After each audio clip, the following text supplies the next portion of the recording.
Alhamdulillahirabbil alamin. Summa alhamdulillahirabbil alamin. Raditu billahi rabba wa bil islami dina wa bi Muhammadin nabiyya wa rasula. Rabbi zidni ilma warzuqni fahma. Rabbi shrah li sadri wa yassir li amri wahlul 'uqdatam min lisani yafqahu qawli. Nah, mari kita lanjutkan. Kita akan buat kesimpulan kajian yang Sabtu hari kemarin, bahwa kisah-kisah para nabi, bapak-bapak ibu-ibu, lamun ana wong tetakon klipis diulang maning cerita nabi. Ada dua sudut dan perlu kita rapihkan. Sudut pertama, ini yang mau diceritakan siapa sih? Nabinya. Atau sudut kedua, umat yang diazab. Nah, maka berulang-ulangnya cerita, baik cerita itu dianggap sama atau tidak, pada berbagai surat sebetulnya tidak dapat disebut sama. Terutama kisah Nabi Musa alaihissalam. Itu kan berfase-fase. Tidak ada kisah selengkap Nabi Musa di dalam Al-Quran. Dibanding Nabi lain, istimewa sejak bebayi sampai kemudian mencoba berumah tangga pada fase awal, comeback, membawa istri, dapat SP surat perintah kenabian di bukit mana itu, Bukit Tua ya, sampai kemudian mencoba menjelaskan konten dakwahnya pada Fir'aun. Terjadilah perjuangan panjang, berfase-fase. Muncul di surat Al-Qasas, muncul di surat As-Saffat, muncul di surat, salah satunya surat Yunus ini. Berulang-ulang tapi berbeda. Nah, kali ini di surat Yunus, sejak kita menceritakan kisah Nabi Nuh kemarin di hari Sabtu, dan kita teruskan hari ini tentang Musa, adalah tujuannya untuk mengangkat moral seorang nabi bernama Muhammad,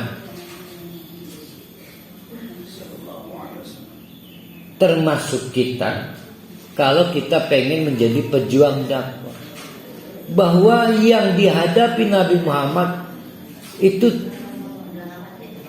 pernah terjadi, pernah dihadapi oleh Nabi Musa. Bahkan kalau hitung-hitungan lebih ngeri Nabi Musa. Jadi Nabi Musa itu someone, seseorang. Kalau Nabi Muhammad seseorang bukan. Bukan, ada mamanya, ada pamannya, ada kabilahnya. Bahkan ketika hijrah ke Madinah, Nabi Muhammad sudah bersama para sahabat. Tapi Nabi Musa someone, Nabi Ibrahim someone, ditemani Nabi Musa dengan asisten yang juga nabi, namanya Nabi Harun. Nabi Musa menjelaskan konsep dakwahnya. Fir'aun juga menjelaskan konsep dakwah. Terus pahami dulu nih ya. Harus pahami dulu bahwa masing-masing orang punya konsep dakwah. Konsep dakwahnya Nabi Musa, hidup itu, ini Musa nih ya, namanya hidup berkelanjutan. Nah, kalau di teori-teori lingkungan hidup namanya sustainable. Nanti Pak Tata mati, saya mati. Mati itu bukan berakhirnya kehidupan, tapi batas hidup di dunia. Karena hidup akan dilanjut. Nah, Nabi Musa menjelaskan itu. Maka semua hal tentang di dunia ini adalah dalam rangka kelanjutan hidup, tapi tidak dengan Fir'aun. Fir'aun itu hidup mutlak di dunia.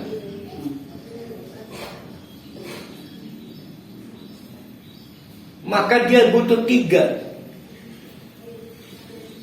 1, mal,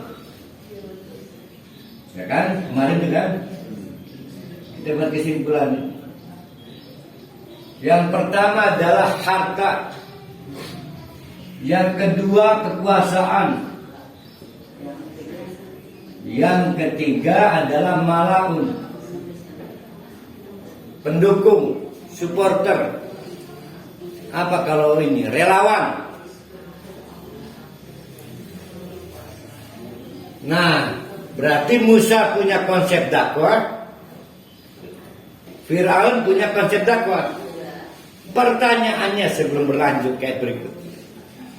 Kalau gitu masyarakat dakwahnya siapa? Kan berarti rebutan follower nih. Rebutan follower kan. Fir'aun rebutan follower, Nabi Musa rebutan follower. Nah, masyarakat dakwahnya adalah masyarakat Mesir. Jadi ketika Fir'aun mendeklar dirinya raja dan Tuhan, dia ingin materi dakwahnya aman diterima. Karena lawannya adalah Musa.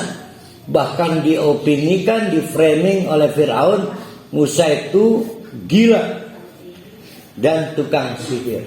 Itu ceritanya tuh, supaya kita paham. Jadi saya sulit menemukan cerita tentang dakwah Nabi Musa kepada Fir'aun. Sulit. Karena nanti kita menemukan, sudah pernah kita kaji, fase pertama akhirnya terjadi negosiasi, minta pembelahan masyarakat dakwah. Kata Fir'aun, Musa jangan berdakwah di sini. Karena kalau dibiarkan berdakwah maka ada perubahan agama di Mesir. Dan menurut Fir'aun itu membahayakan ekonomi, sosial, politik. Kata Musa, oke, kalau saya dihambat, izinkan saya hanya ngurusi imigran yang kita sebut Bani Israil. Oh, nggak bisa, kata Fir'aun, nggak bisa. Imigran walaupun bukan penduduk asli Mesir ada dalam kekuasaan saya. Fir'aun juga nggak mau kehilangan kekuasaan di imigran, karena imigran Bani Israil di Mesir itu tenaga kerja murah. Tenaga kerja murah, maka harus dikapitalisasi. Rupanya proposal Nabi Musa buntu. Maka akhirnya Nabi Musa berjuang. Oke, tidak ada jalan. Walaupun dia mantan ayah saya, mantan, karena ayah sambung. Maka demi kemanusiaan Bani Israel, saya akan tetap berdakwah.